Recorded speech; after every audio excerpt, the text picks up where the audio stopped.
This video is to explain the answers to the Chapter 5 mid-chapter checkpoint. So some information we know going all the way back to 5.1, where if we look at something like 1 and 2, converting each angle in degrees to radians and leaving my answer in terms of pi. So for number 1, I would be taking 10 degrees, and I multiply by pi divided by 180 to make that conversion. So 10 pi divided by 180 simplifies to just 1 over 18. 10 divided by 180 simplifies to 1 over 18. So it's 1 pi, or just pi, divided by 18. Number 2, the same thing happens. There just happens to be a negative sign. And so whenever I multiply and simplify negative 105 divided by 180 to get a reduced fraction there, I end up with 7 over 12. So negative 7 pi over 12 is my answer in radians. For 3 and 4, I'm working in the other direction. So this time for number 3, if it's 5 pi divided by 12, I'm multiplying by 180 divided by pi instead, because my pi's will cancel. And then it's a matter of simplifying 5 times 180 divided by 12, and if you use a calculator to do that, that's fine, but it ends up being 75 degrees.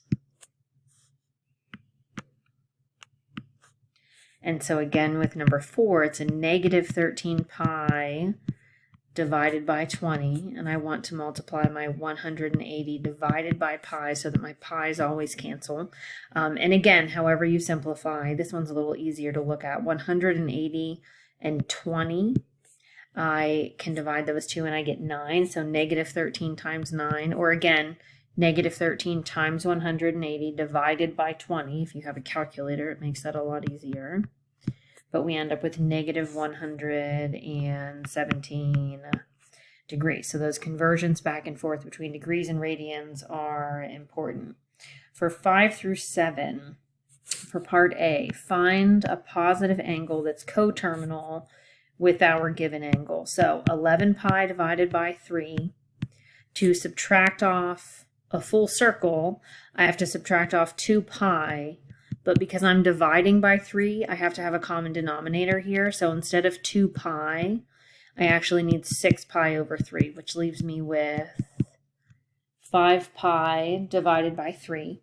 To draw the given angle in standard position, that is just recognizing that 11 pi over 3, I would make a full circle to get 6 pi over 3, and then my 5 pi over 3 brings me right back here into the 4th quadrant, and so that would be my 11 pi divided by 3.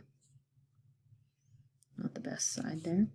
And then the reference angle for what I am then looking at is the difference here between my angle and my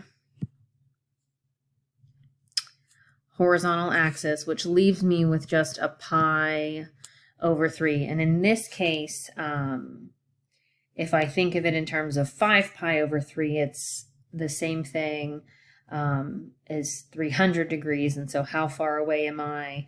Or if we think of it in terms of 2 pi again, that takes us back to that 6 pi over 3. So 6 and 7, the same thing happens for number 6. If I'm looking at negative 19 pi over 4, instead of subtracting, I need to add 2 pi's, which is equivalent to 8 pi over 4. And so that's negative 11 pi over 4, so I'm not out of the woods yet. So if I add another 8 pi over 4, it's still not good enough. That leaves me with negative 3 pi over 4. So one last time, 8 pi over 4 leaves me with a positive 5 pi divided by 4. So as many times as I had to subtract, I can think of that, my negative 19 pi over 4. So my first circle would just be 8 pi over 4. and then negative 8 pi over 4, and then negative 16 pi over 4, and then my negative 19 pi over 4 that finally brings me back to my 5 pi divided by 4. So this, again, my reference angle now is how far am I here from the axis, and that is a pi over 4. And so, again, that's just how far past pi I am this time. So I could take 5 pi over 4 minus 4 pi over 4 to see how far I am from that horizontal axis. And then number 7, my only example here in degrees. So 510 degrees, if I subtract 360, I end up with 150 degrees, so I only had to do that one time. And then my sketch for part B, 510 degrees, so I'm making a full circle, and then I'm coming over here to my 150. And so then this one, again, in terms of my reference angle, how far from 180, and these were a little bit easier, I think, in degrees. So if you need to think of 180 minus the 150, that's 30 degrees from hitting the axis there. Okay, so next, looking at SOHCAHTOA and all of my trig functions. So sine is opposite over adjacent, cosine, or I'm sorry, sine is opposite over hypotenuse, cosine is adjacent over hypotenuse, tangent is opposite over adjacent. And then my cosecant of an angle was the reciprocal of the sine. So that's actually hypotenuse over opposite, and then secant is hypotenuse over adjacent, and cotangent is adjacent over opposite. However, once we found SOHCAHTOA, it was easy to find the other three because we just had to take a look at the reciprocals. So my issue with number 8 is that I don't know what would be identified as side B there. So from theta, the 5 is opposite, and the 6 is the hypotenuse, but B represents my adjacent side, and in order to find my adjacent side, I have to use Pythagorean theorem. So 5 squared plus B squared is 6 squared.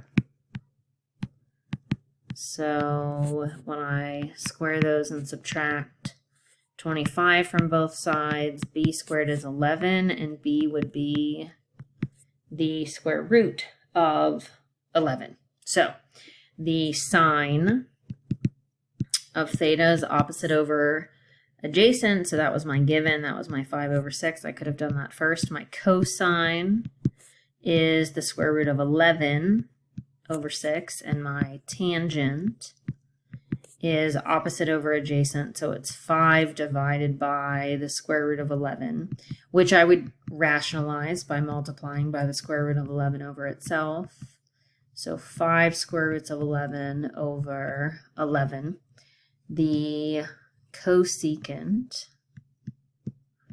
of my angle is 6/5. Just flip those. The secant of my angle, when I flip these again and have to rationalize, I end up with 6 square roots of 11 divided by 11. And the 6 and the 11 don't simplify. I can't do anything there. And then the cotangent, actually, if I go back to my original, where I had 5 divided by the square root of 11, if I just reciprocate those, then I have the square root of 11 over 5, and so I don't have to worry about rationalizing again on that one. Number 9 was a little different.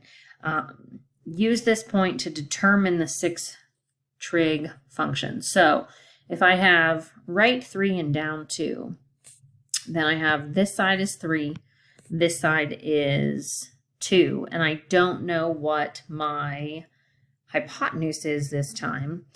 So 3 squared plus 2 squared would be the hypotenuse, or 9 plus 4. So when I square root it, 9 plus 4 is 13. So the hypotenuse is the square root of 13. Now this angle, working around my circle, But again, ending in the fourth quadrant, if I use my opposite adjacent hypotenuse where 2 is my opposite from this corner and 3 is my adjacent, and then again the square root of 13 would be my hypotenuse, then it's the same thing that what we just did up above. So opposite over hypotenuse would be -2 divided by the square root of 13. Since I had to go down 2, the sign is negative in the fourth quadrant. And again, rationalizing this, I would see a final answer of -2 square roots of 13 over 13. And then the same thing happens with the cosine. I end up with 3 over the square root of 13. And so when I do that multiplication, again, to rationalize, I end up with 3 square roots of 13 over the square root of 13, which again, I know it doesn't always look like it's simplifying it much to rationalize. And then tangent opposite over hypotenuse is -2 over 3. So my cosecant, again, if I go back to my original, it's a little bit easier. The -2 over the square root of 13 just becomes negative square roots of 13 over 2. And so my secant, the same thing, the square root of 13 over 3, and then my cotangent of theta is -3 divided by 2. So just being mindful of what's positive and what's negative, that absolutely impacts whether or not you have the correct answer, making sure that that sign is in fact correct.